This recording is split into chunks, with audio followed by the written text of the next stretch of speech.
Ролик в ТикТоке, на котором мы делали соцопрос, что мы будем следующее брать на обзор: Renault 4-го поколения, либо Volvo Plug-in Hybrid. По большинству голосов, насколько я понял в комментариях, выбор должен был пасть на Renault.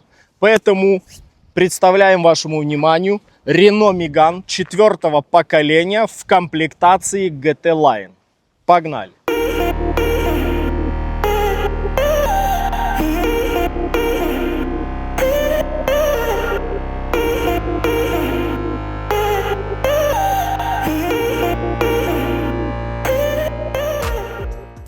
Я, долго сидел и думал, с чем ее можно, в принципе, сравнить. И так, просто сидя, размышляя, я понял, что, в принципе, ты ничем ее не сравнишь, ни с какой моделью, как только с предыдущей. То есть, с третьей серии, да. Потому что, четвертая серия, она, получается, уже должна быть более совершенная по сравнению с третьей. То есть, они должны были учесть кое-какие недочеты и здесь, в этой серии, исправить. Но что же на самом деле? На самом деле вы будете очень приятно удивлены. Потому что, заезжая сюда, здесь, такая полуухабистая дорога. Это типа в вертолетной площадке. Я ездил, последний раз это я заезжал сюда на BMW. До этого я заезжал на третьем Гранд Сценике. И заезжая на ней, я бы вам сказал, что она довольно-таки очень сбитая. То есть ты едешь по этим ухабинам, и у тебя нет такого ощущения, как будто у тебя на каждых кочках отрывается амортизатор, либо что-то с рычагом. Это по сравнению, допустим, как с третьей модели. Вот, допустим, на Сценике третьего поколения, вот там реально есть такое ощущение. Хотя, на минуточку, здесь ходовая часть практически не отличается. Как там стоят рычаги передние, два снизу, так же само здесь стоят два рычага снизу. Да, салимблоки уже не взаимозаменяемые, то есть их нельзя, они, получается, на каждой модели разные. Допустим, на втором поколении одного типа салимблоки, на третьем третьего типа, на четвертом четвертого. Было бы слишком шикарно, если бы можно было с третьей модели ставить запчасти на четвертой. Что касается ходовой.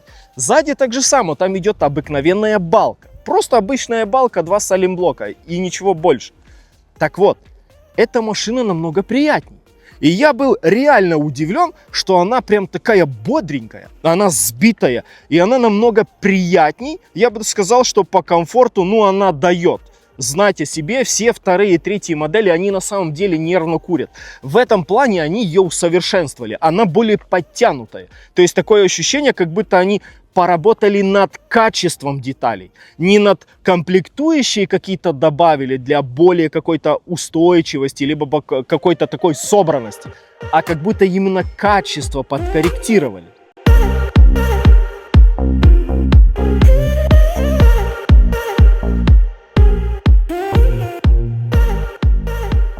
Знакомясь поближе с этой машиной, чтобы вы знали, о чем идет речь, это у нас 4-го поколения Megane 2017 года в комплектации GT Line. Там от GT Line сиденья, шилдики и даже накладочки такие внизу бампера от GT Line. Собственно, на GT Line все и закончилось. Мотор здесь 1.5 DCI. Тот самый, который едет очень много, хорошо и без капризов. Здесь даже 1.5 DCI уже не с экологией какого-то там 6-го поколения. То есть это получается еще даже без AdBlue. Поэтому системы AdBlue нет. Здесь не 1.6 цепной, здесь обычный, простой. Такой, как идет в принципе на третьих поколениях. На третьем Сценике, Мегане, на третьих на третьей серии. То есть получается уже в 2017 году можно было уже выпустить и получше, то есть типа двигатель более усовершенствованный, но они продолжали в 2017 году ставить еще такие двигателя. И, кстати, за это им большой респект и спасибо, потому что те, которые берут уже более усовершенствованные, то есть с добавочной системой AdBlue, либо берут другой мотор, который идет помощнее, он считается вроде бы тоже 1.5 DCI, но там, по-моему, 2 распредвала идут. Потом есть уже 1.6 цепные. Это уже не то. Там слегка уже все немного подороже. Если с ходовой более-менее все понятно, что она стала более взбитая, она более такая подтянутая стала, что они более усовершенствовали, это как бы ясно. Тут много говорить о ходовой, ну, не о чем. Если люди знают, как выглядит ходовая вообще в целом Рено, вообще серии поколений Рено, то тут говорить не о чем. Можно сказать просто коротко, что она стала более такой, более усовершенствованной. То в момент, кстати, во время езды, я на какой-то момент, когда пытался перестроиться, я ее слегка потерял. То есть такое ощущение, как будто здесь что-то они добавили, как будто какая-то нестабильная курсовая устойчивость. То есть в момент, когда я перестраивался, я как будто почувствовал, что она как будто задние колеса живут своей жизнью в отдельности от передка. Возможно, это такой принцип у нее, этой всей развесовки. Возможно, это все дело еще здесь стоит коробка ЕДК. Кто не знает, ЕДЦ, ЕДК — это коробка-автомат. Они ее как-то там называют таким хитроумным словом, я уже даже забыл. Но суть в том, что коробка здесь в целом сама механическая, но переключение роботизированное. То есть это робот переключает, выжимает лапки сцепления. Кстати, у кого комплектация с коробкой ЕДЦ, ЕДК, то первоначально, кто хочет приобрести себе такой автомобиль, если вы приобретаете с коробкой ЕДК, ЕДЦ, то будьте готовы, что комплект сцепления здесь расходник. И комплект сцепления здесь не просто комплект сцепления. Это мега дорогущий комплект сцепления. И выходит он из строя очень быстро. Прям очень быстро. На 300 тысяч он может уже давно улететь. То есть вы, заранее приобретая автомобиль, уже можете в принципе знать, что сцепление пора менять. Узнать это, кстати, очень просто. Вы можете просто подключиться любой диагностической системой, в принципе, даже обычный лаунч считает, вы можете увидеть точку проскальзывания. Если вам специалист говорит, что сцепление на подходе, готовьте 1500 евро. Просто реально готовьте легко 1500 евро, потому что комплект сцепления довольно жирно стоит. В целом вообще самое страшное, на что вы можете попасть, на комплект сцепления, если у вас коробка автоматическая. Это реально самое дорогое. Да, есть, кстати, момент, есть комплектации, у которых сзади есть активные амортизаторы, они там идут с датчиками. И есть подруливающая задняя рейка. Там типа механизм подруливания. Такие обычно ставят на талисманах, на Renault Талисман. Вот у них такая система сзади подруливания. Если эта система выходит из строя, это довольно-таки большой отстек денег сразу.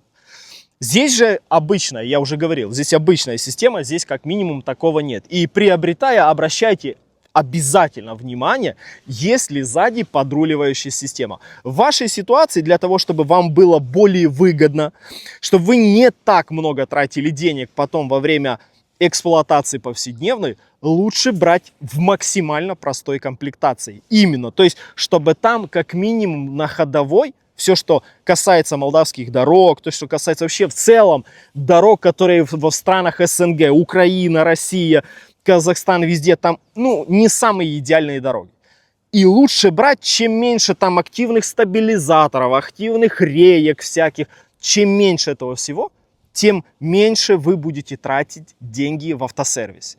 Мне в целом вообще нравится то, что они в данной модели очень хорошо поработали над тем, чтобы удивить покупателя. Чем именно удивить? Я скажу, что третья по сравнению с четвертой моделью отличается, ну, по комплектации в целом, напичканности всякой электроникой, ну, кардинально. Прям вот это как небо и земля сравнивать. То есть, что вы правильно поняли, о чем идет речь. Дело в том, что здесь укомплектовали все возможное. Здесь даже, что вы понимали, есть Дикстрон в значке. То есть у нас есть датчик, который вы едете, это удерживание полосы, у него есть много других функций. Там на лабаше есть камера, реагирует на знаки, автоматическое переключение с дальнего на ближний, с ближнего на дальний. То есть это все автоматически, это не вы делаете, это делает все машина. Плюс круиз-контроль здесь активный в каком плане? Если вы выставили, допустим, скорость там 90 километров, едете, спереди появляется машина, да, вы ее нагоняете сзади, так в жопу пристраиваетесь, ваш автомобиль, четвертый Меган, остановится. Он остановится сам, то есть вам не надо просто нажимать на тормоз, он сам остановится, и потом может так же само сам набрать ту же скорость. То есть, если он оторвался от вас, он сразу же наберет те же самые 90 километров. То есть, они подумали над этим. Очень хорошо, что они, кстати, подумали над тем, чтобы более-менее, ну, я не считаю, что это жизненно необходимые, как бы жизненно необходимые функции, но это очень приятно. То есть, они добавили эти системы, насколько нам пока известно, так как машина 2017 года,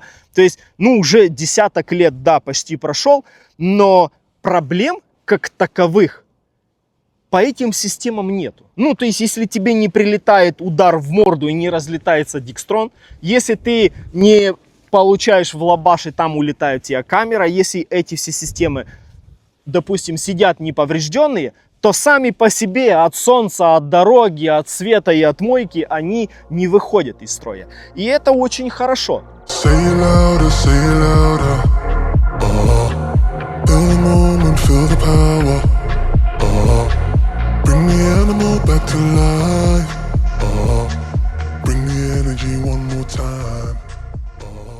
Кстати, вы обратили внимание на освещение? Здесь у нас идет билет. Очень, кстати, дорогие. Как говорится, если вы едете и кого-то догнали, и что-то там хрустнуло, пускай лучше это будет позвонок. Потому что одна фара здесь стоит минимум 500-600 евро. Это минимум. Минимум. Это если вы найдете по какой-то там дешманской фирме. Очень дорогое освещение. Освещение очень классное тем, что на этой машине, ну, просто настолько линия горизонта четко видна. Такое ощущение, как будто у тебя лазерное освещение. То есть лазерная корректировка, как уже в современных дорогих тачках. Они добились этого результата на этой машине. То есть освещение — это отдельная вообще тема. Вот тоже усовершенствовали, тоже очень хорошо. Да, это очень дорого. Да, это дорого, если оно разобьется. Да, это дорого, если вам эту деталь приходится покупать. Но она стоит своих денег, потому что она очень хорошо светит. И проблем с ними нету. Вы, конечно, не обессудьте, но у меня один вопрос касательно освещения. Вот все было хорошо и прекрасно. Но вот что вот это такое? Вот многие задают блогеры вопрос, которые делают обзоры на машины, и у всех один и тот же вопрос. Что это такое? Почему нельзя было здесь поставить как положено? Почему нельзя было вообще избавиться от этого огрызка и не добавлять сюда вот этот огрызок пластика? Зачем это все нужно? Что это за ручка? Ну, я не могу понять, зачем это вообще было сделано. Ну, смотрите, реально. Ну, смотрелось бы намного лучше, если бы этого не было. Просто тупо, если бы этого не было. Нет, они воткнули вот эту байду сюда. Мало того, что они ее воткнули, и от этого цена на эту фару стала дороже, так они еще испоганили сам бампер. Чем испоганили? Конечно же, вот этим куском. Вот этот кусок. И представьте себе, здесь даже его тупо красить, эти куски. Чем больше, мне кажется, кусков, тем сложнее красить. И тем потом оно цвет более переливается, как будто у тебя хамелеон, а не одноцветная машина. А вот с противотуманками, ну вообще капец. Где они? Ну где? Вот это что? Это у нас просто сквозняк. Тут просто дырка, здесь просто выходит. Это на охлаждение, наверное, резины. Потому что, ну насколько тупо, я объясню. Дело в том, что забор воздуха идет сюда, и вам тупо прямо в шину. Не так, как делают, ну, нормальных машинах, у которых уйдет забор воздуха, и там где-то с середины потоком охлаждает тормозные диски. Здесь нет. Здесь тупо забор идет тебе прямо в шину. Ну вот честно, насчет противотуманки, здесь можно было немножко поработать. Ну, вот это я понятия не могу. Зачем, во-первых, такое длинное? Во-вторых, здесь какая-то оранжевая лампочка. Подозреваю, что это что-то типа поворотника, либо каких-то ходовых огней. Ну, можно было здесь поставить противотуманку, чтобы... Поставьте вот такую ледовскую, одну классную противотуманку. Она бы здесь смотрелась просто пушка. Вот взяли и загадили. Вот все сделали, в принципе, хорошо. Но передок, ну прям морда, на которую все смотрят, вот они взяли и испоганили. Да, может, кому-то это не проблема, но реально, чисто эстетически это было бы очень приятно. Это, мне кажется, кто по фэншую там все себе выставляет, это у него сломалась бы голова. Он смотрит на эти неровные линии, на эту всю нелогичное распределение всех этих агрегатов и думает, ё-моё, что нельзя было что-то сделать поумнее? Я думаю, вам будет видно. Смотрите, что это такое? Вот это вот полукруг. Видите, то есть получается у нас бампер. И с той стороны так же само. Вот этот полукруг. Зачем его сделали здесь? Ну, тут скол, да. Но вот этот полукруг, это именно такая конструкция бампера. То есть была какая-то задумка. То есть ты смотришь, такое ощущение на первый взгляд, как будто что-то неправильно зашпаклевали. Но на самом деле я, то есть, прогуглил, увидел, у всех реально есть вот такие штуки. Но для чего они придумали это, никому не понятно. Что это? Может, я подумал, может здесь ставится какой-то типа задний парктроник. Да нет, здесь есть задние парктроники, здесь вообще проблем нет. А зачем здесь вот это делать? Что это такое? Без понятия. Есть еще одно место, я думаю, Марат Борода это оценит. Вот этот вот огрызочек. Вот что это такое? Я не мог понять. Я подошел, думаю, наверное, кто-то сделал пропил. Может, просел багажник. У них, кстати, есть проблема. У них просаживается багажник. Дело в том, что он полностью пластиковый. Даже вот эта часть, это все пластик, тупо пластик. Если на третьем поколении вот только вот эта часть пластиковая, а это металл, то здесь все пластик. И получается, что багажник всегда просаживается вниз. Но вот это... Зачем? Зачем это было сделано? По ощущениям, как будто сначала просто какой-то отдельный завод делает багажники, присылает на другой завод, они там соединяют и понимают, здесь щель. И что правильно надо сделать? Ну правильно, что давай просто воткнем какой-то кусок пластика. Вот они взяли кусок пластика, видят, ну в принципе пластик не заходит, давай подпилим с обоих сторон. Подпилили. И это выглядит вот так. Просто как будто это доработка напильником. Это вот именно та ерунда, когда говорят, что доработать нужно напильником. Вот здесь как будто доработали тупо напильником. Ну реально. Ну нельзя было как-то придумать, ну более по-человечески. Зачем это нужно было делать? Я на этой машине до многого не хочу докапываться. Дело в том, что реально здесь каких-то недочетов очень мало. Ну, на самом деле. Я вам даже скажу, что я приятно был удивлен антенной. Они первый раз в своей жизни сделали не двухметровую штангу, наполовину металлическую, наполовину пластиково-резиновую, которая линяет, и у тебя посередине на мойке сбивается вот эта вот прорезиненная прослойка, у тебя концевик пластиковый, там металл, там снова пластик. А здесь сделали культурную, красивую антенку. Вот так же можно было сделать в третьем поколении, чтобы я не ехал на своем сценике, и у меня вот эта штанга разноцветная там висела, и еще и болталась постоянно так. Что от этого? Она стала, может быть, лучше ловить? Да здесь лучше ловит, чем там. Или длина имеет значение. Ладно, длина имеет значение, но не антенны. Усильте сигнал, поставьте и все. Но это выглядит намного симпатичней. Я хотел, чтобы хозяин, когда я хотел ее брать на обзор, я ему говорю, слушай, поменяй колпаки. Ну честно, я уверен, что найдется специалист, который в комментариях начнет обсырать вот эти колхозные колпаки. Если вы знаете, здесь идут пятипалые обычные колпаки. То есть которые ставятся на них и выглядят со стороны как титанки, как на третьем поколении. То есть они в принципе ничего не изменили, они тупо воткнули, на некоторых может идет титановые диски комплектации, но в основном это тупо металл. И я ему говорю, слушай, поставь более симпатичные какие-то, не вот это вот ерунда, Спарко, ну Спарко, сами вы понимаете, какой это Спарко.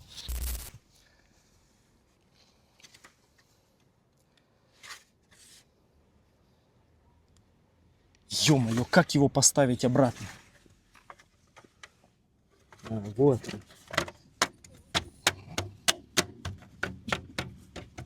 Но весь прикол здесь в том, что комплект колпаков на вот эти вот диски, он стоит где-то около 100 евро. 100 евро ты можешь бэушный комплект взять себе дисков, а не комплект колпаков.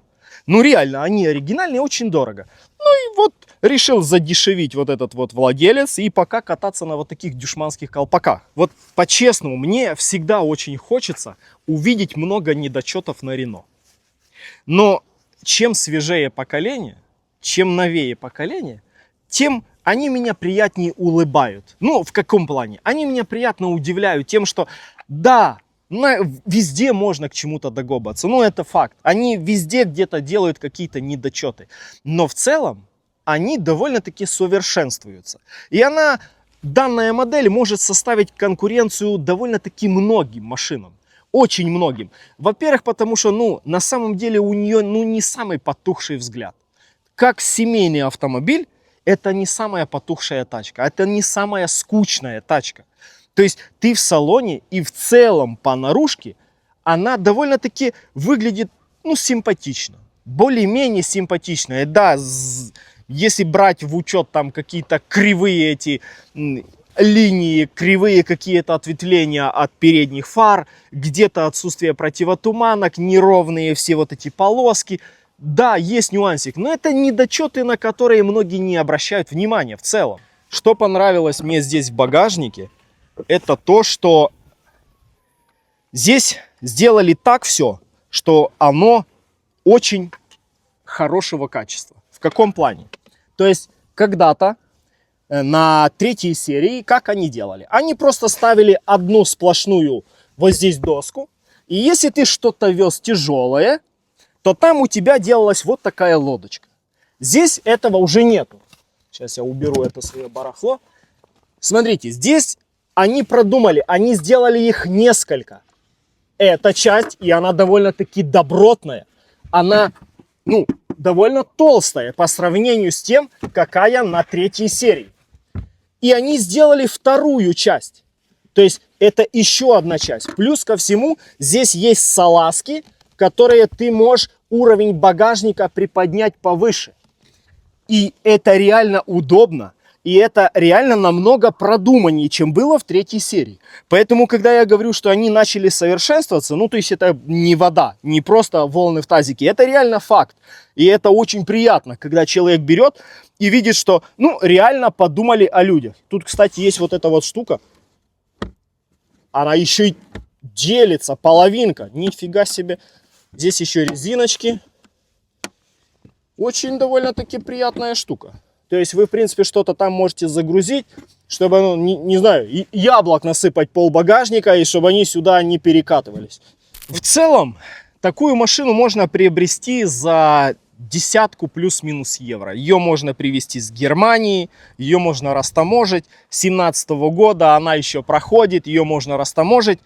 И, как по мне, это очень адекватный вариант.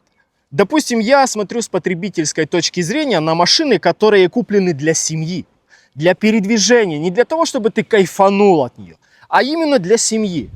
Ты знаешь, что ходовая здесь 3 копейки стоит, и двигатель здесь довольно-таки хороший и неприхотливый.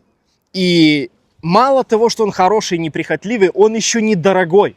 И плюс ко всему, они настолько заполонили здесь все, что 1,5 DCi на каждом ступне, на каждом вообще СТО, на каждой разборке, в каждом магазине, мне кажется, на сдачу вместе с хлебом тебе могут дать какую-то запчасть, это 1,5 DCi.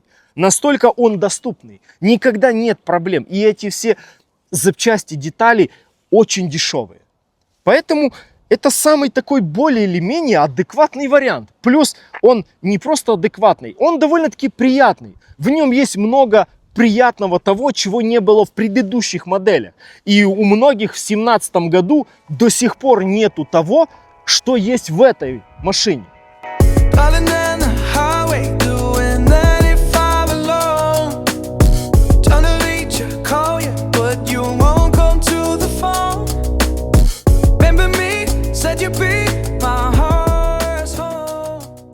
Хотел показать, как выглядит мотор 1,5 DCi, но хочу вам сказать, что вы на первый раз тоже столкнетесь с такой проблемой, если не знать, где вот этот вот проклятый крючок. Ну, реально, ты когда открываешь, логично, что он должен быть где-то здесь по центру. Ну, нельзя же поставить вот такую щель и сместить рычаг куда-то на край.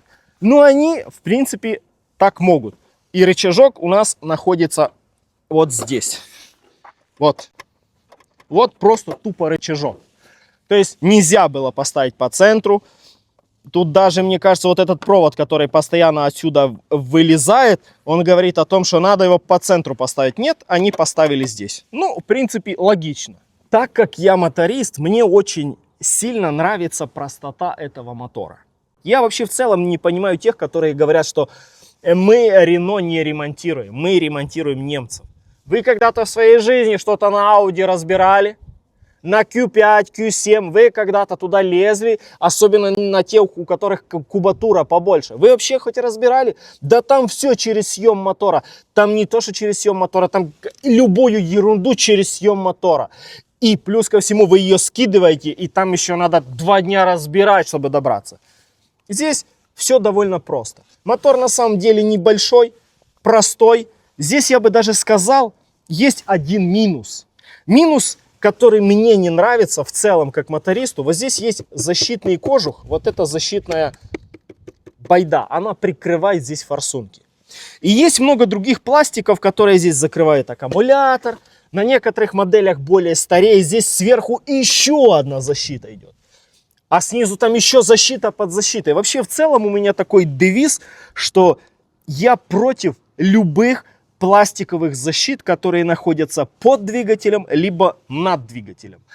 Я за то, что лучше его содержать в герметичном состоянии и мыть каждый сезон, чем никогда в жизни не мыть, но не знать, что там находится. Вот я никогда не узнаю, сифонит у меня понемножку форсунка или нет. Я этого не узнаю. Если у меня все хорошо с печкой, а здесь все хорошо с печкой, нормальный забор воздуха не всегда берет с мотора, я узнаю, что у меня прогорела шайба только тогда, когда сгорит колпачок. Тупо сгорит колпачок. Я не увижу первые следы. Я не увижу этой смолы, где я открыл капот. Вижу смолу там по чуть-чуть, и я могу начать переуплотнять форсунки. Здесь я этого не увижу, пока не выкину вот эту ерунду.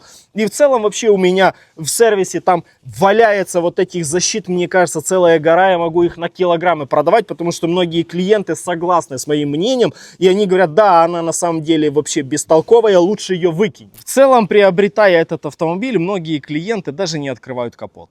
Ну, честно, я из своего опыта говорю, потому что я эти машины ремонтирую каждый день. Я знаю, с чем люди приезжают, с какими проблемами приезжают. И реально люди приезжают, когда уже проблема не на ранней стадии, а когда уже все. И приезжают с очень маленькими проблемами. Допустим, даже недавно человек приезжал, у которого просто пластиковый патрубок турбины лопнул. Ты просто поменял патрубок турбины вот такой здесь, и машина дальше уехала. Потом есть проблемы с датчиком противодавления, который, я говорил, есть на 3-й модели. Здесь на этой модели есть точно такие же, но там нету тех шлангочков маленьких. А есть один коротыш, он вообще вот такой. Лопается вот этот шланг, и тебе просто надо вот этот кусочек шланга поменять. Если ты, конечно, на ранней стадии поменяла, тебе не нужно менять датчик. Особо больших проблем нет. Да, со временем, с пробегом начинает сопливить где-то на патрубках, так как я говорил, потому что верхний патрубок турбины, они молодцы, красавчики. Они сделали кусок резины, кусок пластика, здесь еще кусок резины, здесь кусок пластика, здесь обмотали металлом и поставили хомуты, которые нельзя открутить. Ну, реально, просто воткнули хомуты, которые нужно сломать, потому что у обычных сервисов нет никакого приспособления, чтобы безопасно его снять, а потом безопасно его же установить. Ты его просто скидываешь и ставишь обычный хомут, который ты можешь там головочкой на 7 затянуть, и все нормально. Но в целом ты не можешь догобаться до этого мотора, что он какой-то проблемный. И эти все нюансы знает моторист, так как он с этим сталкивается. Клиенту вообще по барабану. Он вообще не знает этих всех нюансов. Потому что от этого цена не меняется. Там 2 материала, 3, хомут плохой, хороший, никак не меняется. И в целом он очень довольно-таки хороший, и капризов у него нет никаких абсолютно. Если ты ухаживаешь за ним, если ты меняешь масла вовремя, фильтра, ГРМ, если ты это все меняешь вовремя, у тебя проблем не будет. Ты можешь ехать 300, 400, 500 000, 600. Мне даже недавно наш парень, который поставляет нам запчасти, иногда говорил, что есть какой-то рекордный, они нашли там Меган, который 700 тысяч отъехал на родных вкладышах. 700, вы просто вдумайтесь, 700 тысяч отъехал на родных вкладышах. И как после этого можно сказать, что 1.5 проблемные, у которых заворот вкладышей?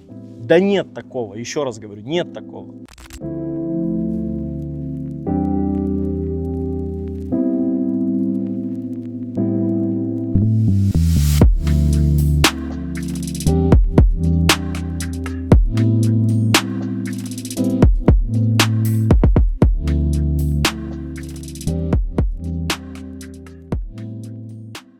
На что я обратил внимание, кстати, это на сидушки. Так как это комплектация GT Line, то здесь что-то типа ковшов. Ну, назвать это ковшом, конечно, сложно, но в целом, то есть здесь есть даже кое-какие регулировочки, которые, в принципе, ну, дают тебе довольно-таки приятненькие ощущения. То есть ты не сидишь на обычных каких-то дюшманских, да, сидушках, а довольно-таки уже поприятнее будет. Кстати, нюансик, который мне очень сильно понравился. Здесь есть такая система. Это климат. Я увидел, что, короче, климат здесь можно регулировать вот так. Он сенсорный. Ты просто добавляешь, убавляешь, добавляешь, убавляешь. Ну, прям очень прикольно. Ты едешь, ты не просто берешь что-то, тыкаешь, хотя, в принципе, можно и тыкать, а именно сенсорное. Ты раз пальцем убрал, раз добавил. Это типа скорости вентилятора. Ну, мне реально это понравилось. И, кстати, ощущение мотора, именно чувство мотора, когда ты, допустим, сидишь в третьей модели, по сравнению с четвертой, ну, ты не так его слышишь в салоне. Он не так ощущается. 1.5 дизель, ты вроде бы должен это ощущать, но он не так ощущается, как в третьей серии. Как будто немножко есть шумоизоляция какая-то. То есть не просто кусок какого-то железа, а как будто немного поработали. И, кстати, они реально поработали, потому что здесь появились уплотнители дверей, которых не было на предыдущих моделях. Здесь появились уплотнители между стыковочными стойками. Там такую прослоечку поставили. Эта прослоечка, которая там стоит, она, возможно, немного дает плюсов, но ты даже когда закрываешь дверь, ну, такое ощущение, что там что-то еще в двери есть. То есть это не просто кусок жестяночки, а она довольно-таки увесистая и слегка тяжелая. То есть они поработали над шумоизоляцией, что непривычно для обычного француза. То есть ты в ней, ну, довольно-таки глуховатый, потому что это, ну, непривычно. Обычно такое у немцев, но на этой модели оно довольно-таки очень хорошо ощущается, что шумоизоляция здесь кое-какая есть. Короче, если там был листок вот такой шумоизоляции, то сейчас, наверное, чуть-чуть больше в двери. Я вот сидел и думал здесь насчет вот этой вот штуки.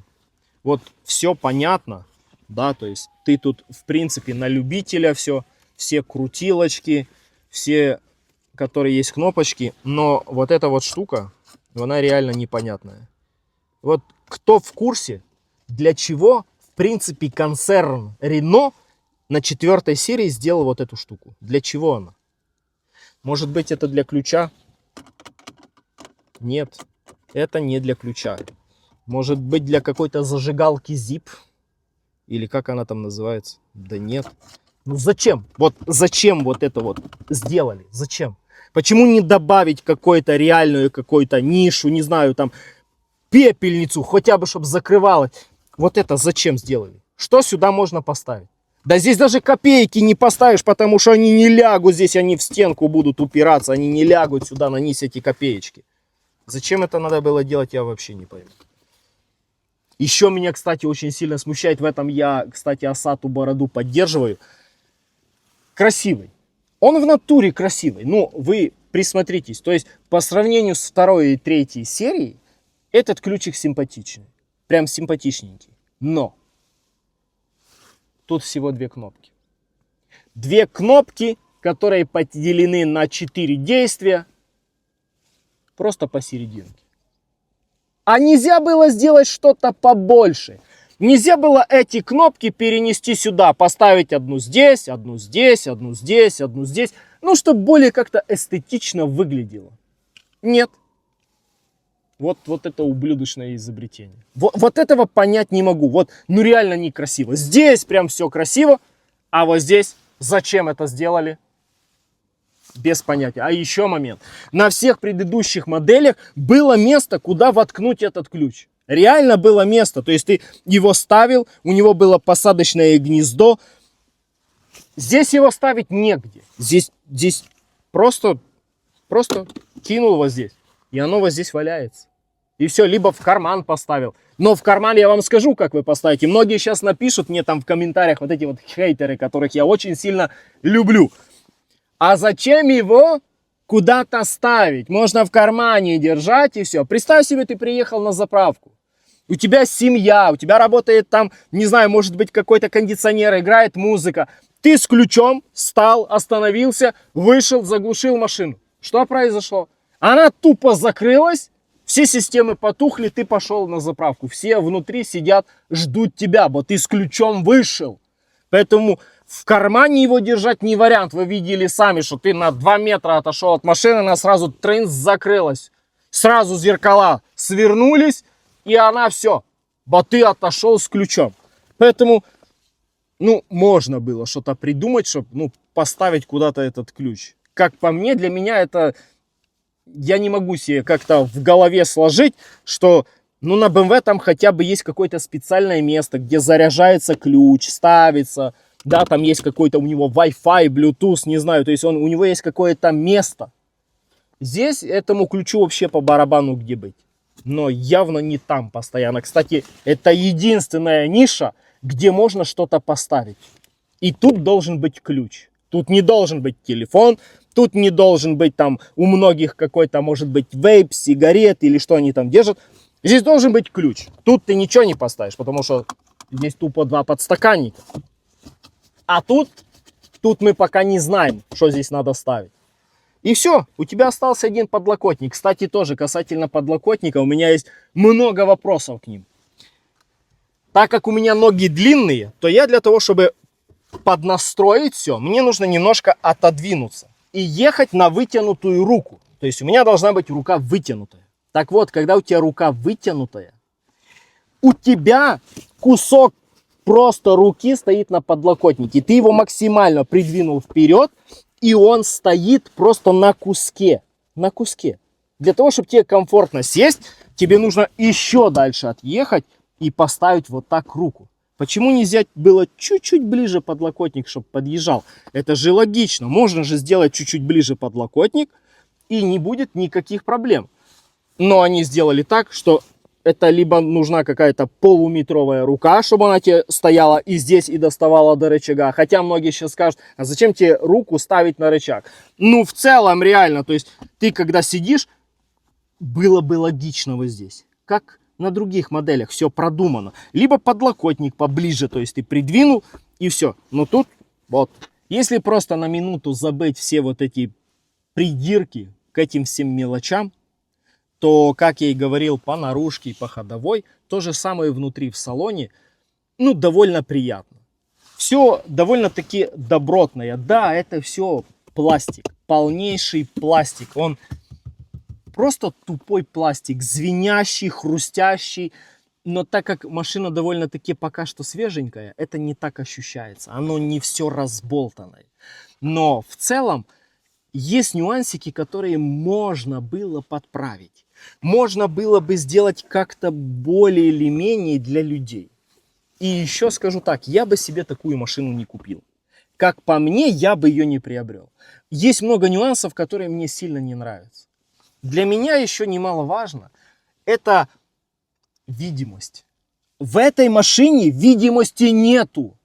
Вы понимаете, что вы сидите, а у вас видимость 10 сантиметров. 10 сантиметров! Посмотрите расстояние между зеркалом до торпеды. Вот вниз, вот так если поставить, это 10 сантиметров. Тут видимости никакой. А еще если ты высокий, у тебя вообще с этим проблемы капец. Если ты садишься. Кто ездил все время на каких-то больших, у которых панорама, чуваки, вы здесь не сможете ехать. Оно максимально здесь неудобно. И считаю это минусом этой модели. То, что у тебя обзора никакого. Здесь слепых зон миллион. Просто ты не... Какие слепые? У тебя прямая вот такая видимость, она полуслепая, потому что ты смотришь на 10-сантиметровую полоску. Это мне максимально что не понравилось. Я сюда ехал, и я думаю, нет. Какие бы ни были здесь плюшечки, еще и головой упираюсь. Какие бы ни были здесь плюшки, но вот это мне максимально не нравится. Ну реально, я, может, привык к тому, что у меня на последней модели, которая у меня есть, большое стекло, такое как полупанорамное, и у меня видимость, обзор очень хороший. Но здесь этого нету. И, как по мне, это минус. Для меня это минус. Для многих, возможно, потребителей, которые покупают, для них это не проблема. Кто ростом поменьше, может, кто вот так любит ехать, для тех не проблема. Но если ты едешь на вытянутую руку, все, у тебя уже проблемы начались. Что я хочу подытожить в целом? Кто ценит французов, кто ценитель французского качества, он, в принципе, этот автомобиль оценит. Потому что много было проделано работ над ошибочками, много что было изменено. Это мои личные какие-то касательно этого автомобиля свои придирки, они не имеют отношения в целом до многих людей. Потому что для многих то, что для меня является проблемой, для вас это может быть вообще в целом не проблема. Но если вы планируете приобрести такой автомобиль, и вы что-то понимаете в французском качестве, и вы понимаете, что вы покупаете автомобиль не для души, вы покупаете потребительскую тачку, она очень неплохой вариант. Прям очень неплохой вариант, исходя из того, что можно приобрести на рынке. Потому что по цене, которую предлагает Renault, да, на вторичном рынке она стоит в районе 10 тысяч евро, ты не найдешь ничего более или менее хорошего. То есть это один из лучших вариантов. Я не хочу сказать, что это единственный. Нет, это не единственный, но это один из лучших вариантов. А если ты особенно ценитель 1.5 DCI в простом комплекте, я не знаю даже, как он там называется, по-моему, Евро 5, там даже нет AdBlue, как я уже и говорил, это максимально простой 1.5, то ты не будешь никаких иметь проблем. Ты будешь менять расходники копеечные, и ты будешь смеяться с людей, которые ездят на бэхах, те, которые ездят на Мерседесах и оставляют полсостояния в сервисе. Да, ты кайфовать от этой тачки не будешь. Это не тачка для души. Ты просто потребитель. Но ты не будешь относить дяде кучу бабла. Ты, приобретая этот автомобиль, будешь менять масла, фильтра и расходники копеечные. А те, кто покупает машину для души, это другой уровень. Ну, будем честными, это другой уровень. Это те люди, которые не жалеют денег. А на эту машину, ну, если нужно вложить много денег, на нее слегка жалковато. И ты прям, вот скрипя душой, я понимаю свои ощущения, потому что я владею тоже автомобилем Renault, и до этого было тоже много Renault. Каждый раз, когда нужно заменить какую-то деталь, ты просто скрипя душой идешь тратишь деньги. Но до этого, когда была BMW, это было не проблема. Ты себе носки не покупал, но шел покупал запчасти. Поэтому это тот автомобиль, в который не нужно будет влаживаться. И если вы не хотите влаживаться, то это один из самых лучших вариантов, которые могут быть с мотором 1.5 DCI.